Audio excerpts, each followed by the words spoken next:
अस्सलातु वस्सलामु अलैका रसूलुल्लाह अस्सलातु वस्सलामु अलैका रहमतुल लिल आलमीन। सवाल कयो आहे मोहम्मद ज़करिया, उहो त चए त मुफ्ती साहब अर्ज़ु आहे त कंहिं माण्हू खे पंहिंजी कुझु ज़मीन आहे पर उन जे मथां कर्ज़ बि आहे, उन जो घर भाती हिकु विचणंदड़ बीमारी में मुब्तला आहे। छा अहिड़े शख़्स ते बि उशरो वाजिबु आहे? जेकॾहिं उहो पंहिंजे फ़सुल मां उशरो अदा करे थो त सॼो साल वरी ॿियनि जो मुहताज रहे थो। बिस्मिल्लाहिर्रहमानिर्रहीम।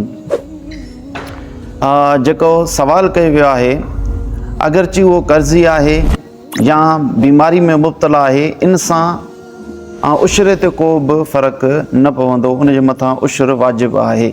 छाजे करे जो अल्लाह रब्बुल इज़्ज़त क़ुरान मजीद अंदरि इरशाद फरमायो आहे, या अय्युहल्लज़ीना आमनू अनफ़िक़ू मिन तय्यिबाति मा कसबतुम व मिम्मा अख़रजना लकुम मिनल अर्द। ए ईमान वारो, ख़र्च कयो पाक हलाल शयूं जेका अव्हां कमायो था, ऐं जेको असां अव्हां जे लाइ ज़मीन मां कढियो आहे उन मज़ा बि ख़र्च कयो।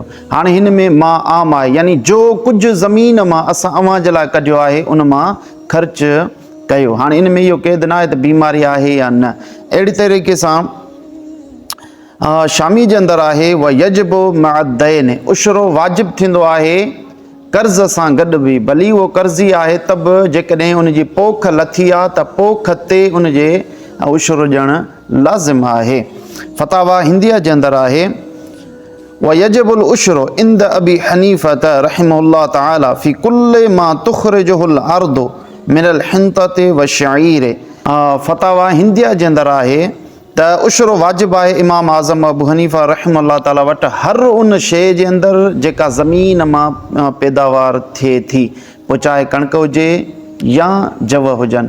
इन मां मालूम थियो त जंहिं शख़्स ते कर्ज़ बि आहे, बीमारी में मुब्तला बि आहे, त उन जे मथां बि उशरो वाजिबु आहे। हिन जे करे त उशर ज़मीन ते वाजिबु थींदो आहे, इंसान ते वाजिबु न आहे थींदो।